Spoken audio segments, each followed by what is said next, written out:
Flora Wonder Blog, Witch's Broom Conifers. Many of the conifers featured in my past weblogs originate as witch's broom mutations, and there seems to be no end to the discovery and subsequent introduction of new ones. It is my experience that most make poor garden plants, and I would include some of my own in that assessment. Okay, most means at least 51%, and I should also qualify that I mean most in my growing conditions. The failures can be that they are difficult to keep alive, or that they tend to flop open in Oregon. Perhaps in other parts of the country they perform nicely. A witch's broom results in congested growth, and hence a more dwarf garden form. I won't get into the cause of these mutations, because there are several, and I'm not exactly Mr. Science in these matters anyway. But I have grown a large number of witch's brooms, and have made a decent living at that. 32 years ago, at the beginning of my nursery startup, I got lucky and stumbled into one of the few sources of Juniperus squamata, blue star, which originated as a broom. I propagated and sold rooted cuttings by the thousands. I was maybe the first nursery to graft them into standards, a unique way to show them off. Wholesale growers, both large and small, flocked to my door seeking this eye-popping new plant. The appeal soon waned, however, and it has been over 20 years since anyone has asked for one. If the nurserymen still grow Blue Star, they are sold cheaply. The market has been saturated, and besides, they ultimately sprawl, and the bright blue color fades as they age. Nothing is more ugly than an old Blue Star juniper. Metasequoia glyptostroboides Miss Grace originated as a witch's broom on a dawn redwood in New York State and was reported to be a prostate form.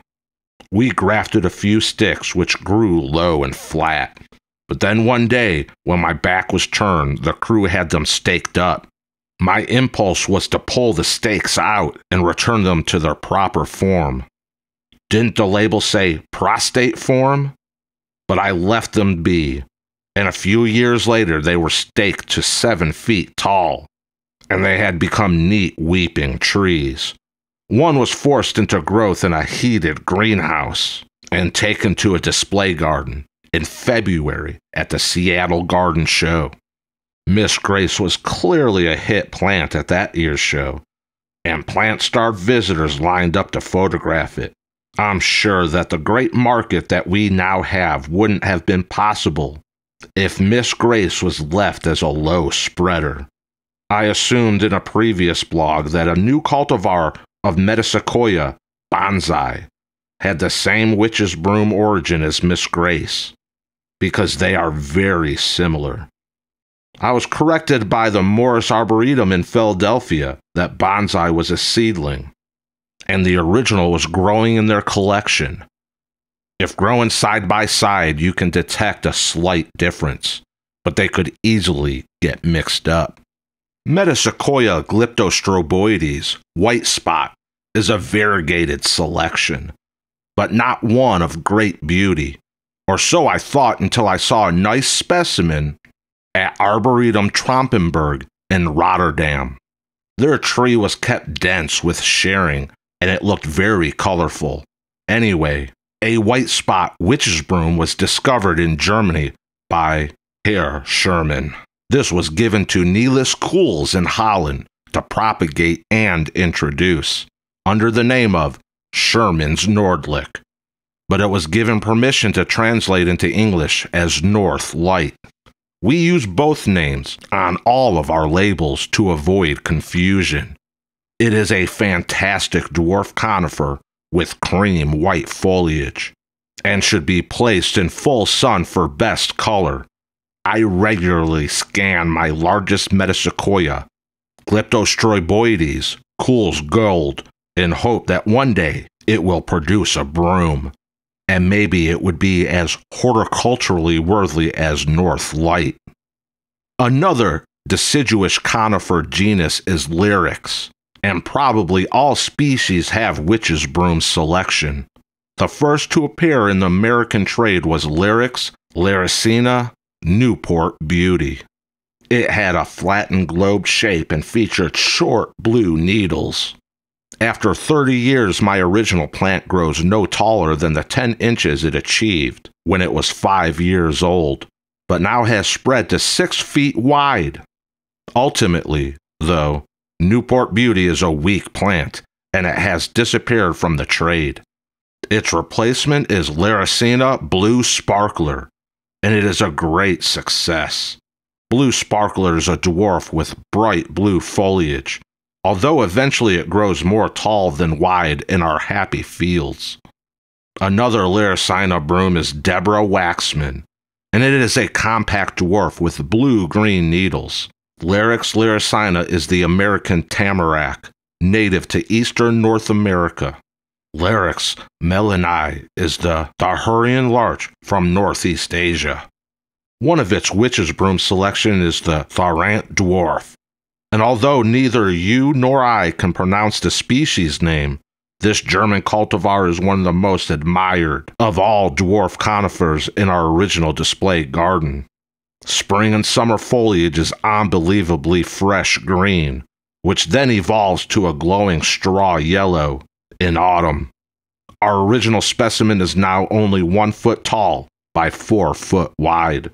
Lyrax leptolepis is the old species name for the Japanese larch Karamatsu, but the correct name, taking precedence by 2 years, is Lyrax kaempferi. I received Lyrax leptolepis Heverbeck years ago from Germany, and you would think that the Germans would use the correct species name, kaempferi, since Engelbert Kempfer was a German naturalist, physician, and world traveler.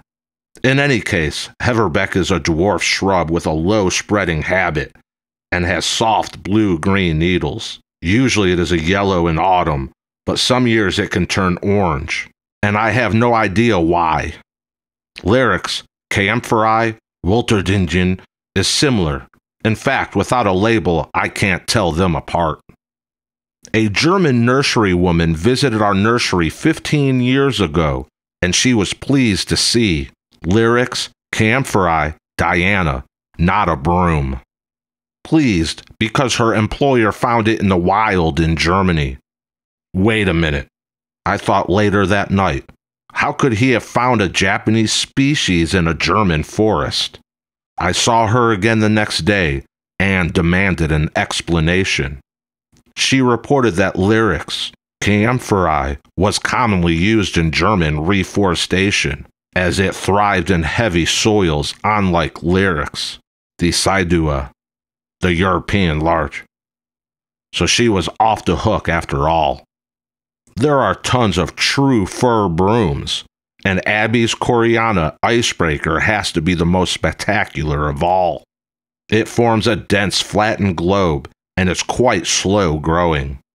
But the needles are very curved, revealing their sparkling undersides, and all visitors are anxious to buy them. The problem is that it takes 5 or 6 years for a graft plant to fill a 1-gallon pot.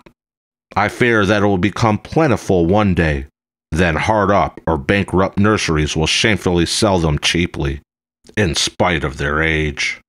Icebreaker was discovered by G. Kohut from East Germany as a witch's broom on Abies Coreana Silberlock, and he feels it should be called Kohut's Icebreaker, but you know what I think about that.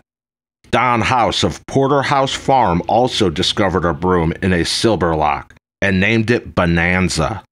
It is fortunate that he propagated it because the mutation is now totally dead on the tree.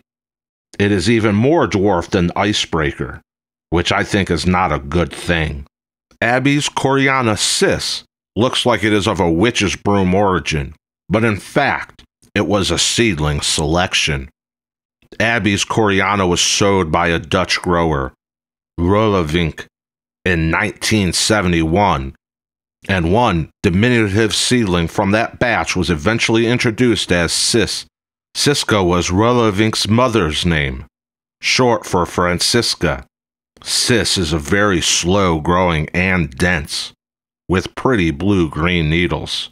Abies coreana, tundra, is similar, but a little more green. I do not know if it is a witch's broom origin, although it looks to be. The point of mentioning tundra and cis in a witch's broom blog is that you really don't know a plant's origin unless you really do know. Abies coreana silver pearl was definitely a witch's broom.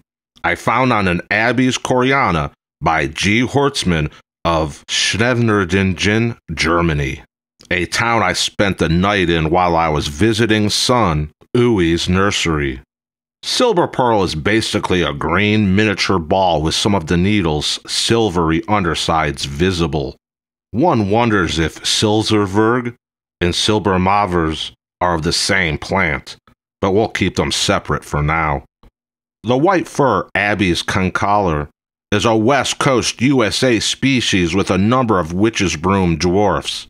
Buggy Wuggy is a blue-green miniature, while Hasta la Vista is a silver blue. Hex, from Hexe, German for witch, is obviously a broom and displays green foliage with lovely light green new growth in spring. Abies concolor Messianic broom can be attractive, but I have difficulty keeping it alive. It originated on a large concolor growing at the Messianic home in Pennsylvania. On the other side of the building was the original Pseudotsuga menziesii, graceful grace, but sadly that tree was eventually axed to enlarge the parking lot. King's Gap is the best of the Abies concolor brooms in my opinion. It appears to be easy to graft and long-lived, with intensely blue needles. Z-Mark looks similar, but it is too new for me to really judge. Abies normaniana, WBKBN, was discovered by Greg Williams of Cape Brook Nursery in Vermont. I used to think that it grew into a flat bun shape, but now ours are growing upward, which is good. Unfortunately, it still goes by its code name, and Mr. Williams is not one inclined to permanently name plants. Also growing upward eventually is Nordmanniana golden spreader. I can't be sure, however, if it is of witch's broom origin, and only know that it was developed in the 1960s by Schutz Nursery in Holland. The genus Acedrus has a few brooms, and a nice one is Atlantica Ariel WB, which again, sadly, just goes by a code name. Acedrus deodorta with a ground-hugging form was given to me by a nurseryman from Washington State, and he claimed it was discovered by a woman named Vanetta. I've grown it for a while now, and I have to call it something, so I chose Vanetta, although I'm not positive that it is how she spells her name. The nurseryman went to inspect the tree, and he described how the spore was up in the tree, just hanging there. The damnest thing I've ever seen. He was in his 70s and apparently spent his entire professional life believing that sports were spores. We'll finish our conifer witch's broom tour with the ginkgos, for they are technically included as conifers. Spring Grove makes a nice dwarf, and with us it grows into an irregular shape. It was discovered at the Spring Grove Cemetery and Arboretum in Cincinnati, Ohio, the second largest cemetery in the United States.